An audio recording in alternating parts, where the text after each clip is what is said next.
શહેરની શાન ગણાતા વીએસ હોસ્પિટલના જર્જરિત ભાગ દૂર કરાશે.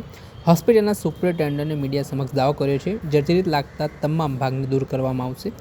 ઓપીડી પણ હોસ્પિટલમાં ઓછી થઈ રહી છે. પાછળનો ભાગ હાલ દૂર કરાયો છે અને એક ભાગ બંધ છે. તબક્કાવાર જર્જરિત ભાગ દૂર કરવામાં આવશે અને મેન બિલ્ડિંગ સહિત અન્ય ભાગો રહેશે. તે સિવાયના તમામ જર્જરિત ભાગો દૂર કરવામાં આવશે. સક્ષમ સત્તાની મંજૂર થયા બાદ જર્જરિત ભાગ છે દૂર કરવાની કાર્યવાહી કરવામાં આવશે. આ મામલે શું કહી રહ્યા છે doctor Parul Shah, VS superintendent, તે સાંભળો.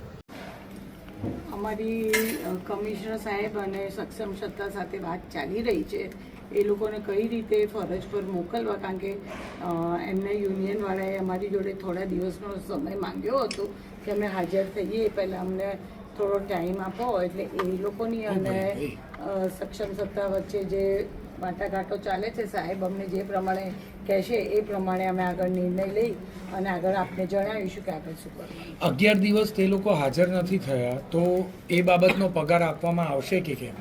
હવે એ આગળ સક્ષમ સત્તા જે નક્કી કરશે, કાં તો એમની એબ્સન્સ પૂરવામાં આવશે અને જો એ લોકો કંઈ આગળ કઈ રીતે અમને ઓર્ડર મળે છે એ રીતે અમે આગળ પગલાં એના લઈશું. બેન, ઘણા એકમો એવા છે કે જે જર્જરિત થઈ ગયા છે, તો તેને લઈ અને એ વિભાગો ચાલુ રહેશે, બંધ કરાશે, રિનોવેશન શું સ્થિતિ?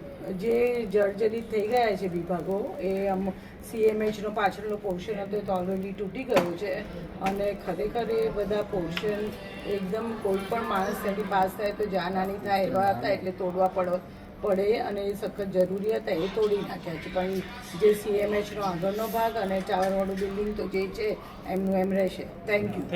Thank you. આપણે સાંભળ્યા હતા વીએસ હોસ્પિટલના સુપ્રિન્ટેન્ડન્ટ ડૉક્ટર પારુલ શાહ. તેમણે આ મામલે નિવેદન આપ્યું છે અને જે જર્જરિત ભાગ છે તેને દૂર કરવાની કાર્યવાહી આગામી દિવસોમાં હાથ ધરવામાં આવશે, ત્યાં સુધીની તેમણે વાત કરી છે. દર્શક મિત્રો, આવા જ નવા વિડીયો સાથે આપણે માહિતગાર કરતા રહીશું, એટલે એન કવરેજ ન્યૂઝ જોતા રહો.